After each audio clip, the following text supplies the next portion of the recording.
Hello and happy National Quilting Day. I am Laura Chapman, Communications Coordinator at the International Quilt Museum.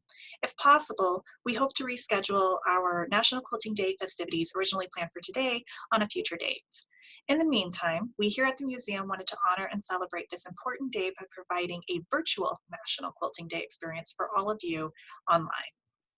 Throughout the day, we will post a series of videos and downloads.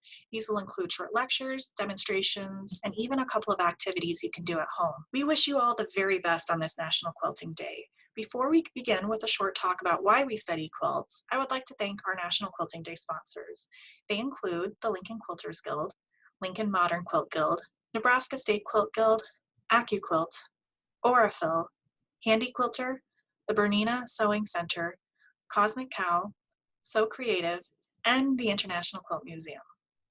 With that, let's begin our first talk for today, Why We Study Quilts.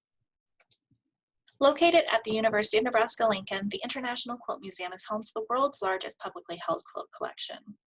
Our exhibitions draw from that world-class collection.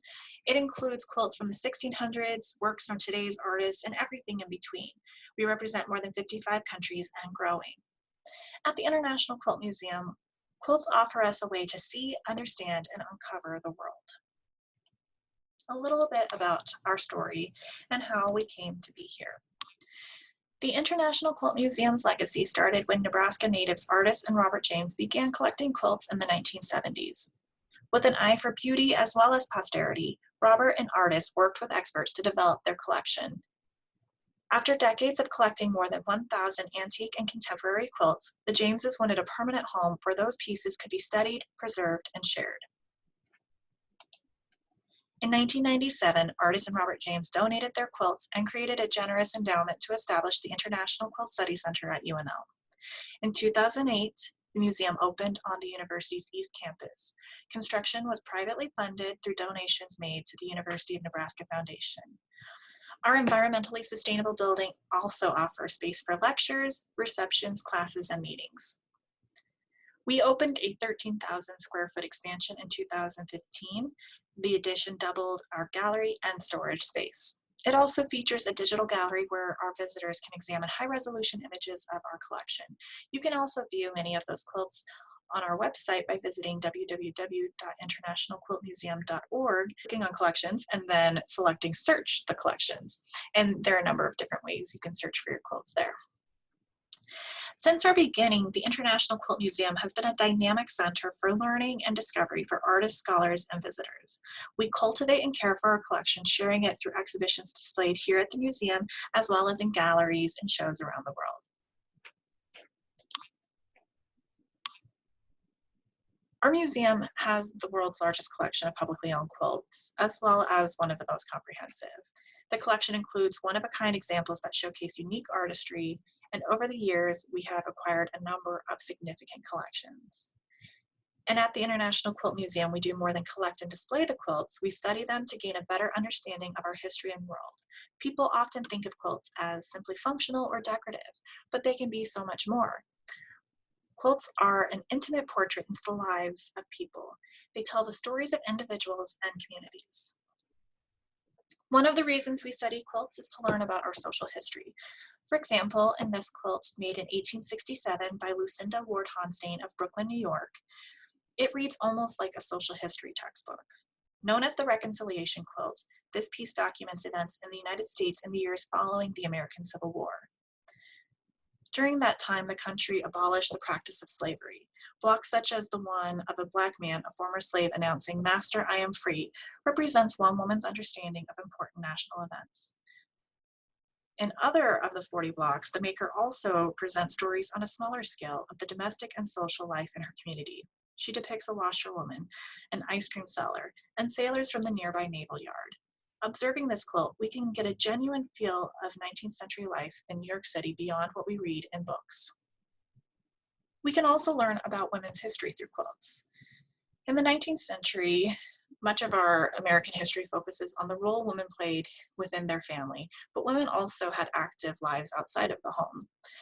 Family history connects this particular embroidered quilt to a 19th century organization, the Women's Christian Temperance Union.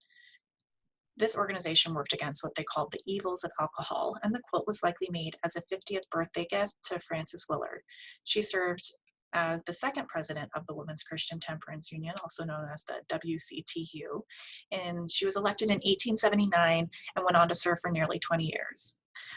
Until American women gained the right to vote with the passing of the 19th Amendment in 1919, they could express their political views only in alternative ways. Quilts sometimes served as an outlet for women's political sentiments. As you can see in these quilts here, perhaps the one on the left might represent a woman's allegiance to the American Democratic Party, as the donkey is a symbol for the party and has been since the early 1800s. You can also see in the quilt on the right, there's the depiction of an eagle, which is a symbol of America, particularly with the words virtue, liberty, and independence, July 4th. We can learn a lot about the history of technology through quilts. Studying quilts brings us an opportunity to see that, for example, the sewing machine was invented in the 1840s, but it did not become a common household tool in the United States until the last quarter of the 19th century.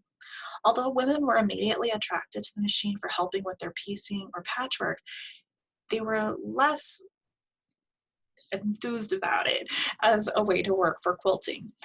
Therefore, only a small percentage of 19th century quilts feature machine quilting, as this one does. Today, however, machine quilting has become quite common, especially with the development of long arm quilters. We can learn a lot about world history. Quilts have a way of reflecting the cultures in which they are created. They can also reflect cross-cultural interaction. For instance, this quilted textile called a palampour shows the effect of world trade on 18th century Europe and America. Trade with Asia, particularly India, began around 1600 and increased dramatically over the centuries. Indian textiles became some of the most fashionable fabrics for both clothing and interior decorating. Palampours like this were signs of status and good taste, but they also benefited from their qualities. Most Europeans knew very little about Asian culture at this time and appreciated the fabrics from another part of the world. As we all know, quilts are art. While the fine arts have traditionally centered on media such as painting and sculpture, in the 20th century, new media such as fiber and textiles became increasingly accepted as forms of expression. Today, textile and fiber art, including quilts, are just one of many ways to visually communicate complex ideas and thoughts. In the 1970s, in the United States, many people felt a need to return to traditional ways of making things. They felt that industrial production had removed the human spirit from daily objects. A new interest in quilts and quilt making was one result of this return to an older way of doing things. Artists began exploring traditional crafts and using them for artistic and expressive purposes. People like Jean Ray Laurie, Michael James, and Nancy Crow, who were all trained as studio artists, started making quilts that were completely new. Quilts were no longer just for beds. Today, organizations like Studio Art Quilt Associates represent hundreds of people who make quilts as art. Many artists were able to make their living as quilt artists, though they often supplant their income by teaching classes and workshops. Quilts are a way to study design. Because textiles have always been an important form of two-dimensional design, examining them can be helpful to the design student. Every culture in the world has mastered new techniques and has developed specific iconographies in their pursuit of useful and beautiful fabrics. Quilts, which straddle two-dimensional and three-dimensional design, bring together the geometry of patchwork and the texture and shape of layered quilted fabrics. One of the defining characteristics of American quilts is the block-style format that many of them possess. Divided into a grid, block-style quilts have repeating or non-repeating design. The flexibility of this format has led to the invention of countless patterns. Many of these designs were originally passed along from person to person, but starting in the late 1800s and early 1900s, professional designers and businesses began publishing patterns in magazines and books and selling them by mail order. By the 1930s and 1940s, professionally designed patterns were the most popular way of making quilts. They could be purchased as kits, sets of pre-cut fabrics ready for the maker to sew together into a quilt. Studying quilting and patchwork can also play an important role in other areas of design, such as inspiration, particularly fashion design. At the University of Nebraska, fashion design students often study our quilts for inspiration.